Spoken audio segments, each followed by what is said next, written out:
สบายดีมุสุกุสุกคนเราเบาเอกเกี่ยมหอยพี่น้องนี่หอยเขาสิมาใส่นั่นตำหัวพี่น้องในหอยปากกวางเบาเอกไปเยื่องเมื่อคืนนี่ผมหอยใส่ใบสิไข่กับใบนั่นพี่น้องเดี๋ยวใบสิท่าเบิ้งเป็นไงสุกแต่ว่าด้วยจะไหนเนาะพี่น้องครับ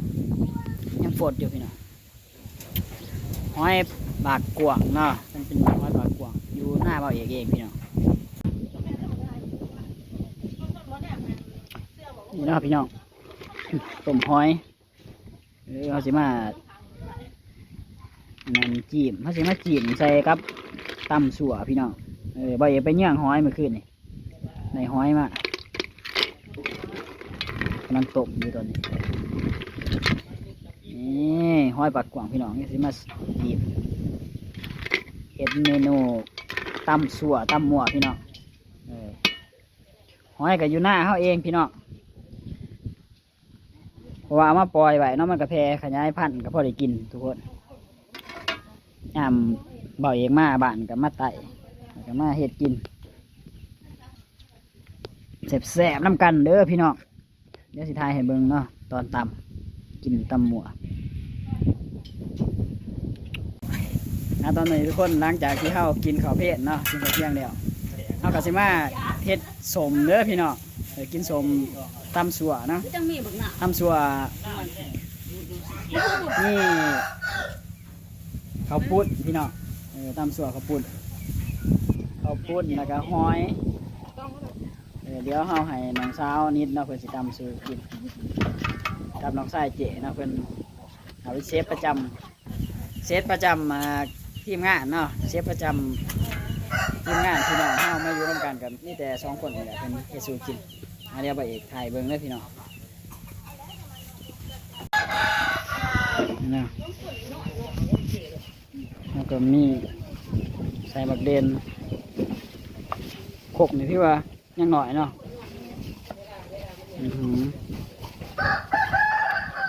หลักเด่นเข้าไปเจ๊ไปแดงมาเจ๊ก็จะมีหอยพี่น้องตำกินใส่หอยตำสัวใส่หอย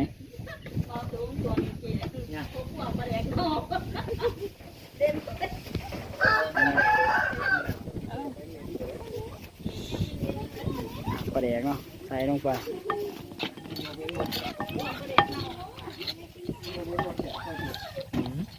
ปลาแดกแม่นปลาแดกตวงเนาะ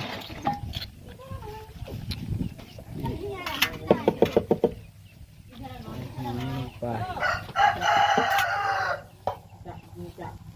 ตา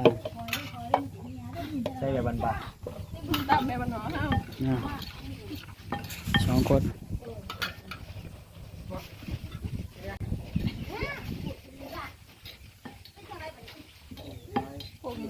เขาจะเอามาคนสนิทบ่มาคนอยู่ในยูดุมเนาะว่าโคกหน่อยเขาตำเครื่องก่อนเนาะพี่น้องเขาตำเครื่องก่อน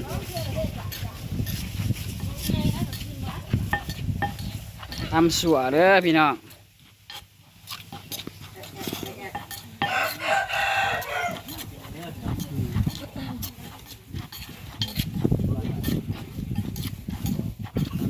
ตำชัว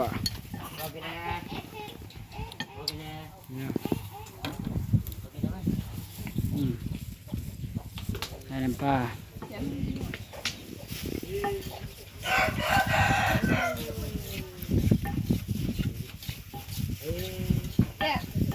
เอาทุกอย่างมาเลยทุกอย่างเปล่าฮะนี่หรอนี่เนาะไก่ทำไมเนี่ยตีนไก่เถอะเขาก็มีตีนไก่นะพี่น้องมาหยอกใส่กัน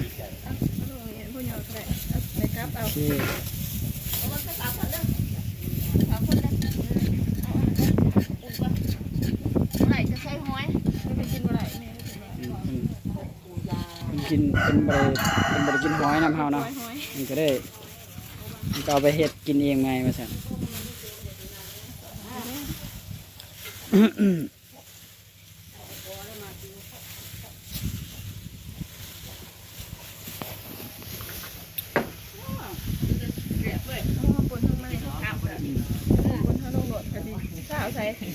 ผักใส่เห็ดผักเจ๊ แล้วใส่ผักหอมป่ เจ๊ น มาใส่หอมป่นเจ๊ ที่ผักหอมป่นซอย แต่เดี๋ยวก็ไม่ได้กินดอก เด็ดใส่ในคนที่คนเลย เด็ดป่ะนี่ เด็ดเอาไปมันเหนียวเกิน คลิปเด็ดนะนี่พี่น้องคลิปเด็ด อันนี้เป็นคลิปเด็ดเนาะ คลิปเด็ดนะนี่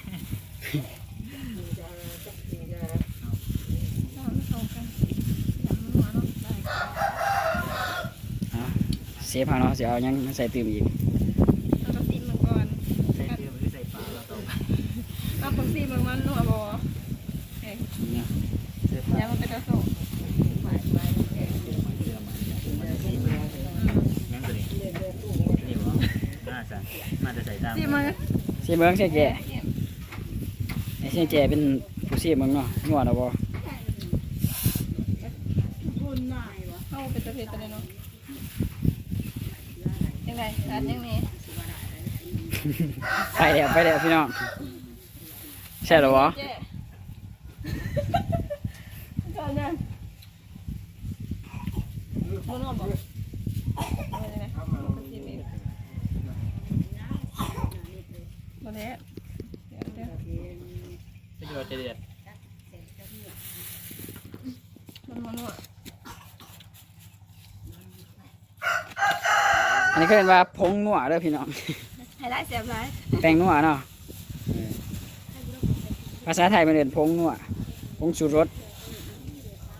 แต่ว่าลาวเขาเรียนแป้งนัวพี่น้องอืม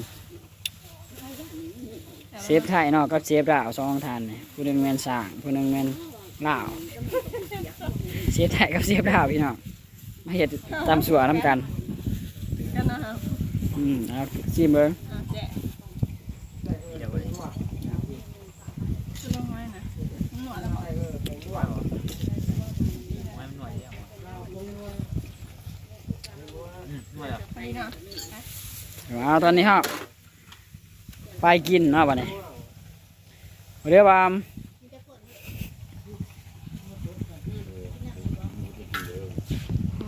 ไปทุกคนเนาะ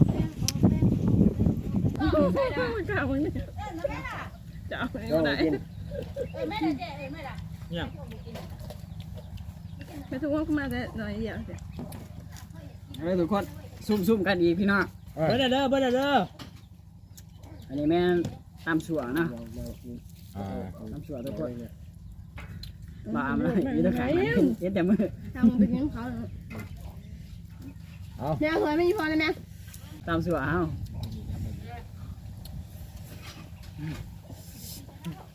ไปที่เด็ดนี่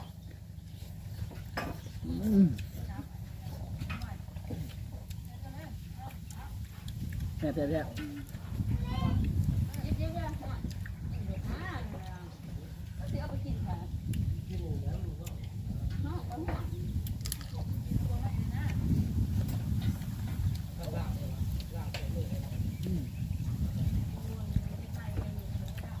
พวกมันช่วย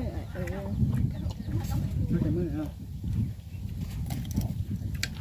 ต้องใส่มือพี่น้อง มือพี่น้องจะได้ใช้มือตะคองอยู่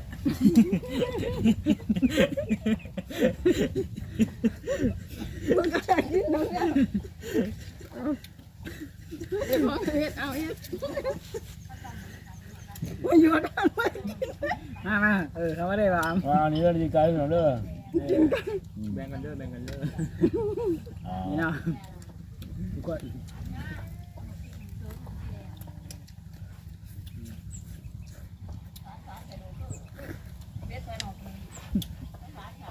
เดี๋ยวมันก็ต้อง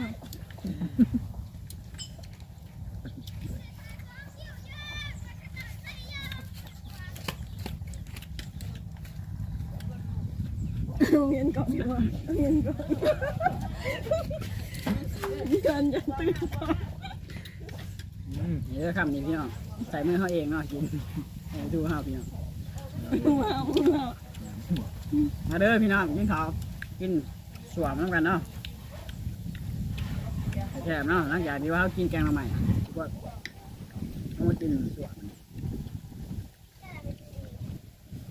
ตอนที่ร่วมปลูกเขาพี่น้องแต่ของหน้ามันก็บอยู่นั่นเท่ากับดักกันดักมันเกี่ยวเขาเพื่อนพี่น้อง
จะได้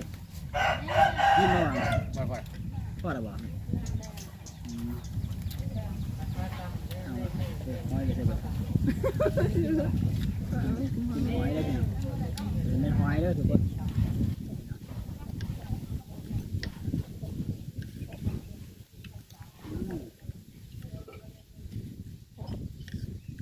แซ่บ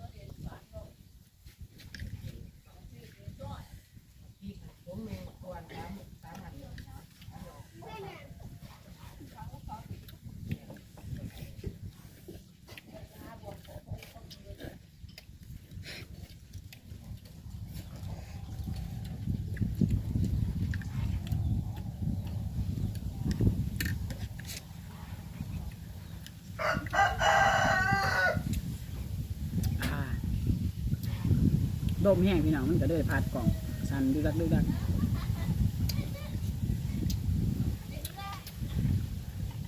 ทุกคน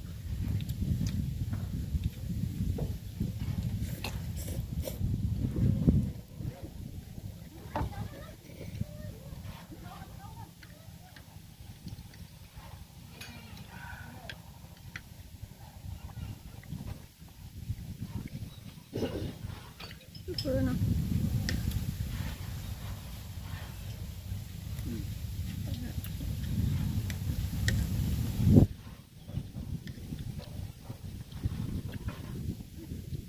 ตำสัวอยู่ข้างหน้าพี่น้องนี่ก็ต้องกูเขาต่อพี่น้อง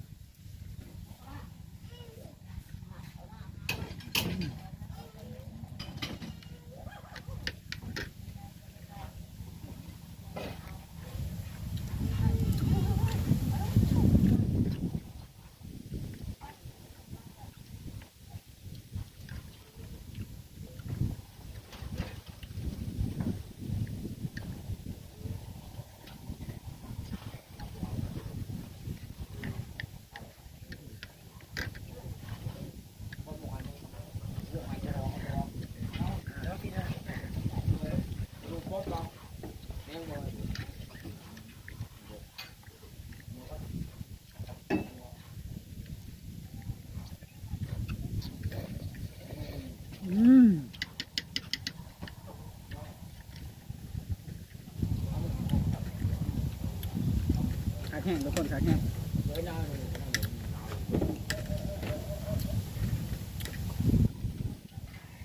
เนาะขอบคุณเอา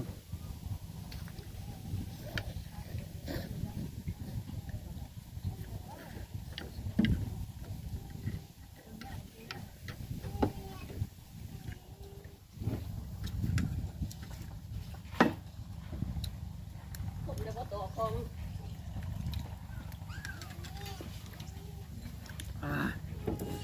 เพชรพี่น้องเพชรกินไปกินมาเพชรแห้งพี่เพชรขึ้นมา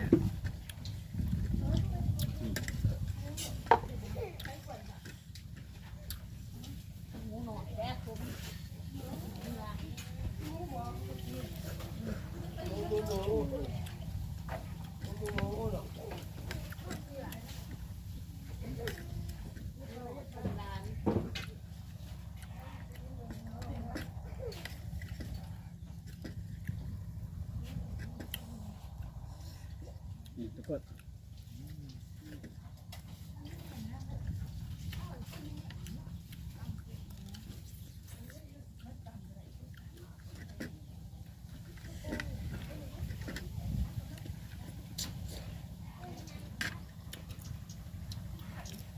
ขอบใจเนาะสำหรับ